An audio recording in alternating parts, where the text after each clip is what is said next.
સ્વામિત્રણ જય સોમનાથ. ઓમ નમઃ શિવાય. પ્રિય મિત્રો, તમારું શુભ રહે, મંગલમય રહે, શુભકામના હંબલી મરાથી જોગીભાઈ વ્યાસ આપ સૌનું આપણે ચોવીસમાં પુનઃ હાર્દિક સ્વાગત કરું છું. મિત્રો, આજ રોજ જોઈશું આજનો શુભ પંચાંગ. આજે તારીખ છે 2/5/2026 શનિવાર, વૈશાખ વદ એકમ તિથિ છે. આજે નારદ મુનિની જન્મ જયંતિ છે. આજે વીણાનું દાન કરવાનું બહુ જ મહત્વ હોય છે. આજના દિવસે જે બાળકનો જન્મ થાય છે અને તિથિ ગણાય છે આ એકમ તિથિ. આજે મળસ કે આજે આખો દિવસ રહેશે ને આવતીકાલે મળસ કે 51 મિનિટે પહોંચી જશે. આજે બાળકનો જન્મ થાય છે એનું નક્ષત્ર ગણાય છે વિશાખા. આ વિશાખા નક્ષત્ર આજે સવારે 4:36 શરૂ થઈ આવતીકાલે સવારે 7:10 પહોંચી જશે. આજે જે બાળકનો જન્મ થાય છે ને યોગ ગણાય છે વ્યતિપાત. વ્યતિપાત યોગ રાત્રે 9:45 પહોંચશે. વ્યતિપાત યોગમાં જે બાળકનો જન્મ હોય ચોક્કસ પૂજા વિધિ કરી લેવી. આજે રાત્રે 9:45 પછી જે બાળકનો જન્મ થાય ને ઓરિયાન યોગ ગણાશે. આજે જે બાળકનો જન્મ થાય છે એનું કરણ ગણાય છે બાલક. બાલકનો આજે સવારે 11:50 પૂર્ણ થઈ જાય ત્યાર પછી જે બાળકનો જન્મ થાય એનું કોલો કરણ ગણાશે. આજે જે બાળકનો જન્મ થાય છે એની રાશિ ગણાય છે તુલા. તુલા રાશિ નક્ષત્ર આવે છે ર ને તો તુલા રાશિનો સ્વામી ભગવાન શુક્ર છે. આજે આખા દેશમાં કોઈ પણ બાળકનો જન્મ થાય બધાની રાશિ તુલા ગણાશે. આ તુલા રાશિ ત્રીજી તારીખે મળસ કે 30 મિનિટે પૂર્ણ થાય છે. એટલે ત્યાં સુધી જે બાળકોનો જન્મ થાય બધાની રાશિ તુલા ગણાશે. આ રાશિ તિથિ વાર નક્ષત્ર કરવાનું બહુ જ મહત્વ છે. મિત્રો, એમાં જેનો જન્મ હોય તેને ચોક્કસ પ્રમાણે પૂજા વિધિ કરેલો જેથી કરીને જીવન સરળ બની જાય. આજે જે કોઈ મારા સબસ્ક્રાઇબ મિત્રમાં ઘર પરિવારથી કોઈ પણ સદસ્યની વર્ષગાંઠ છે, મેરેજ એનિવર્સરી છે, બધાને ખૂબ ખૂબ શુભેચ્છા. ભગવાન સોમનાથ દાદાને પ્રાર્થના કરું કે તમારા દરેક કાર્યમાં દિવ્ય સફળતા પ્રાપ્ત થાય. આજે મારા સબસ્ક્રાઇબ મિત્ર અમારા ઘર પરિવારથી કોઈ પણ સદસ્ય આજે કોઈ જગ્યાએ ઇન્ટરવ્યુ આપવા જઈ રહ્યા છે, કોઈ નોકરી ધંધા માટે જરૂર છે, કોઈ પરીક્ષા આપવા જરૂર છે, કોઈ યાત્રા પ્રવાસ માટે જરૂર છે, કોઈ વિદેશમાં જરૂર છે, આજે કોઈનું ઓપરેશન હોય, ડિલિવરી હોય, સગાઈ હોય, છઠ્ઠીની પૂજા હોય, એમાં કોઈ પણ કાર્ય તમે કરવા જઈ રહ્યા હોય એ કાર્યમાં તમને દિવ્ય સફળતા પ્રાપ્ત થાય સોમનાથ દાદાની પ્રાર્થના કરું છું. આજના દિવસે તમે જ્યારે ઘરેથી નીકળો છો તો આજનો સુકન કરીને નીકળો જેથી કરીને દિવ્ય સફળતા પ્રાપ્ત થાય. એમ તો આજે ઘરેથી નીકળો છો તો વડીલ વૃદ્ધ વ્યક્તિને વંદન કરીને જવું, દેવસ્થાનમાં પગે લાગીને જવું. આજે ભિક્ષુકને ભોજન કરવાનું બહુ જ મહત્વ હોય છે. આજના દિવસે તમે કોઈ પણ કાર્ય કરો છો તેના માટે પણ એક ચોક્કસ શુભ સમય હોય છે જે આપણે જોઈએ. આજે સવારે 7:30 થી 9 વાગ્યા સુધીનો સમય શુભ રહેશે. બપોરે 12 થી સાંજે 4:30 વાગ્યા સુધીનો સમય શુભ રહેશે. સાંજે 6 થી સાંજે 7:30 વાગ્યા સુધીનો સમય શુભ રહેશે. રાત્રે 9 થી આવતીકાલે મળસ 1:30 સુધીનો સમય શુભ રહેશે. આવતીકાલે સવારે 4:30 થી 6 વાગ્યા સુધીનો સમય શુભ રહેશે. આ સમયગાળા દરમિયાન તમે કોઈ પણ કાર્ય કરો છો એમાં દિવ્ય સફળતા પ્રાપ્ત થઈ શકે છે.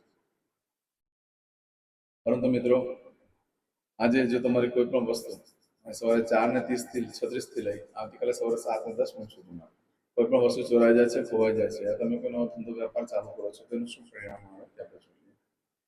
આ સમયગાળા દરમિયાન કોઈ પણ વસ્તુ ચોરાઈ જાય, ખોવાઈ જાય તો 15 દિવસમાં મળે, બાકી શક્યતા ઓછી છે. આજના દિવસે કોઈ પણ કાર્યનો આરંભ કરવો શ્રેષ્ઠ બતાવ્યું છે. હારેલી બાજી પણ જીતી જવાય એવો આજનો દિવસ છે. કોઈ કિંમતી વસ્તુ ગુમ થઈ ગઈ હોય તમારી નાથી શોધવાનો પ્રયત્ન કરો તો મળવાની શક્યતા ખૂબ વધી જાય છે અને સારી સફળતા મળી શકે છે. આજે નવા વસ્ત્ર ધારણ કરવાથી મિત્રોનો સમૂહ વધે છે, ઓળખાણો વધે છે, બોસ સાથેના સંબંધો સુધરે છે. પણ જો સ્ત્રી વર્ગ હોય તો તકલીફ પડી જાય છે. આજે નવા વસ્ત્ર ધારણ કરવાથી સ્ત્રી વર્ગ સાથે લડાઈ ઝઘડા થઈ શકે છે. બાકી બીજી ઘણી બધી રીતે ફાયદો થયો છે સ્ત્રી વર્ગથી સાચવું. પરંતુ આજનો દિવસ બિલકુલ અશુભ છે કોઈ પણ કાર્ય કરવા માટે. એટલે આજે કોઈ કાર્ય કરશો ના ખરીદી કરશો, ના વેચાણ કરશો, ના ધંધો ચાલુ કરશો, ના કોઈ પણ પ્રકારના નવા વસ્ત્ર ધારણ કરશો, કઈ નહીં કરશો. આજે દિવસ અશુભ છે. અનિવાર્ય સંજોગોમાં તમારે કરવું પડે એમ જ છે તો આપણે યોગ્ય ચેનલ પર જઈ આજનું સુકન બતાવ્યું છે, સુકન કરીને કાર્ય કરો તો ઓછી તકલીફો આવશે. આજે કરશો આજનો સંકલ્પ. તે પહેલા આજે જો કોઈ બાળકનો જન્મ કરાવવો હોય સિઝર કરીને તો બહુ યોગ્ય દિવસ નથી. નોર્મલ થાય છે તો કોઈ ચિંતા નથી, પણ સિઝર કરવામાં નિવેદન ન કરશો. ચમચીમાં પાણી લેવું. અદ્યતરે માસનમ માસોત્તમ પરમ પવિત્ર વૈશાખ માસે શુક્લ કૃષ્ણ પક્ષ પ્રતિપદાયામ મંદવાસન વિત્તાયામ સંકલ્પ પૂરો થાય એટલે યુટ્યુબ પર કોમેન્ટ્સ કરી દેજો. તમે જે ભગવાનની પૂજા કરતા હોય, ભગવાનને પ્રાર્થના કરી છે તમારું જલ્દી કાર્ય સિદ્ધ થાય ને લાઈક મોકલાવશે. હવે દરેક જણા પોતાનું સાચું નામ બોલી દો. તમારું ગોત્ર ખબર હોય તો ગોત્ર બોલી દેવાનું.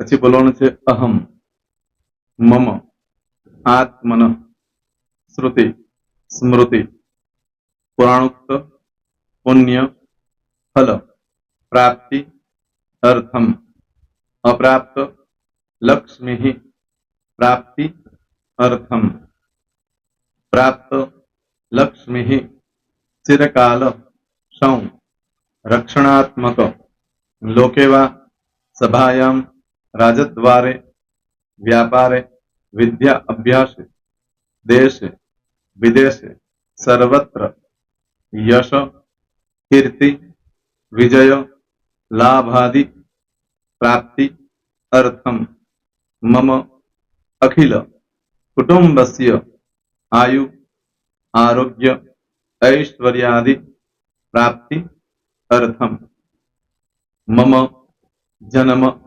समय तथा च विप्र वृंदानां जन्म समय जन्म कुंडली मध्ये स्थित ग्रहः गोचर ग्रहः महादशा अंतर्दशा प्रत्यंतर्दशा तथा च योग युति दृष्टि मध्ये शुभफल प्राप्ति अर्थम भय रोग शत्रु बाधा दोष मारण तारण मंत्र तंत्र अरिष्ट दोष पीड़ा निवृत्ति अर्थम भूत प्रेत पिशाचादि द्वारा रचित अरिष्ट दोष निवृत्ति अर्थम मम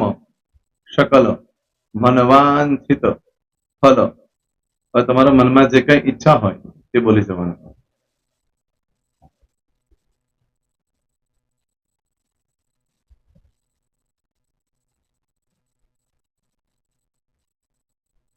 બોલવાનું અનુસારતઃ सकल मनवांछित फल प्राप्ति अर्थम.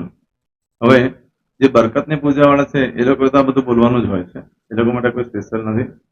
પણ જે લોકોએ હવે જે કહું છું તે લોકોએ જ બોલવાનું, જેના લગ્ન થઈ ગયા હોય એ લોકોએ બોલવાનું છે. મમ દાંપત્ય જીવન મધ્યે સુખાકારી પ્રાપ્તિ અર્થમ પુત્ર પૌત્રાદિ સંતતિ પ્રાપ્તિ અર્થમ. આ સંતાન પ્રાપ્તિ વાળા માટે પણ આવી જાય છે એમાં. દીર્ઘ આયુ આરોગ્ય ऐश्वर्यादि प्राप्ति अर्थम तथा च. હવે જેના લગ્ન નથી થયા તે લોકોએ બોલવાનું. મમ જટટી વિવાહ योग प्राप्ति अर्थम विवाह पश्चात दाम्पत्य जीवन मध्य सुखाकारी प्राप्ति अर्थम. હવે જે લોકોને સંતાન પ્રાપ્તિ નથી, જે લોકોને સંતાન પ્રાપ્તિ છે કરવી છે એ લોકોએ બોલવાનું. मम दाम्पत्य जीवन मध्य सुखाकारी प्राप्ति अर्थम तथा च दीर्घ आयु आरोग्य ऐश्वर्यादि समन्वित संतति सुख प्राप्ति अर्थम. હવે જે અભ્યાસ કરી રહ્યા છો છોકરા વિદ્યાર્થીઓ છે તે લોકોએ બોલવાનું છે. મમ વિદ્યા અભ્યાસ મધ્યે उत्तरो उत्तर प्रगति उन्नति सानुकूलता पूर्वक दिव्य सफलता प्राप्ति अर्थम. और જે લોકો વિદેશમાં જવા માંગતા હોય કે શીપમાં જવા માંગતા હોય, મતલબ ભારત દેશની બહાર જઈને ધંધો વેપાર કરવા માંગતા હોય એ લોકોએ, અથવા વિદેશ જવા માંગતા હોય કાયમ માટે, એ લોકોએ બોલવાનું છે. મમ જટટી વિદેશ ગમન योग प्राप्ति अर्थम विदेश गमन कार्य मध्य सानुकूलता पूर्वक दिव्य सफलता प्राप्ति अर्थम. आरोग्य वाળા બોલવાનું છે, જેને આરોગ્યની પૂજા આપેલી હોય એ લોકોએ. એમ તો દરેક જણા જ બોલવાનું. બોલો મમ આયુ આરોગ્ય ऐश्वर्यादि प्राप्ति अर्थम.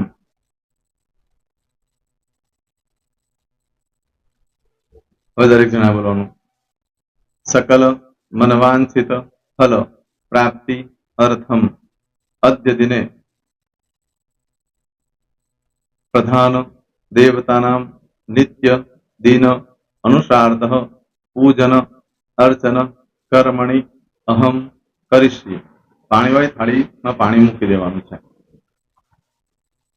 હવે તમારી બધી પૂજા જે મેં આપેલી છે એ પૂજા થઈ જાય, અથવા તો તમે રોજ પૂજા કરતા છો, મારી પાસેથી નથી લઈ ગયા, એ પૂજા થઈ જાય પછી ફરી પાછી ચમચીમાં પાણી લેવાનું. અહીંયા વિડીયોને સ્ટોપ કરી દેવાનું.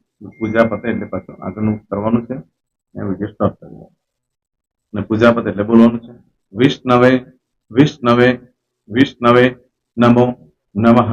વિષ્ણુ સ્મરણા સર્વમ પરિપૂર્ણ અસ્તુ. એતાની ગંધ પુષ્પ ધૂપ દીપ નૈવેદ્ય તામ્ર દક્ષિણા પ્રદક્ષિણા સહિત પ્રણુ મમ સકલ મનવાંછિત ફલ પ્રાપ્તિ અર્થમ પૂજન અર્ચન પ્રિયતાન નમમ. પાણી મૂકી દેવાનું, પાછું પાણી લેવાનું. પૂજન અર્ચન બ્રહ્માર્પણમસ્તુ. નીચે જમીન પર પાણી મૂકો, એમાં આંગળી ઘસી કપાળમાં તિલક કરી દો. કપાળમાં જમીન પર પાણી મૂક્યું છે એમાં. ત્યાર પછી ભગવાનને કહેવાનું કે હે પ્રભુ, આજે પૂજા કરતા કઈ પણ પ્રકારની ભૂલચૂક થઈ ગઈ હોય તો અમને ક્ષમા કરજો. અમે તમારા બાળક છીએ. પ્રભુ, તમારો ખૂબ આભાર માનું છું. આજે મારી પાસે તમારી પૂજા કરાવી, મારી મનોકામના પૂર્ણ કરી. પ્રાર્થના કરી દો. જગ્યા પરથી ઉભા થઈ શ્રીનારાયણ ભગવાનને પાણી ચડાવી દો. નિત્ય કર્મ જે કરતા હોય તે કરો. જય સ્વામિનારાયણ. તમારો દિવસ શુભ રહે.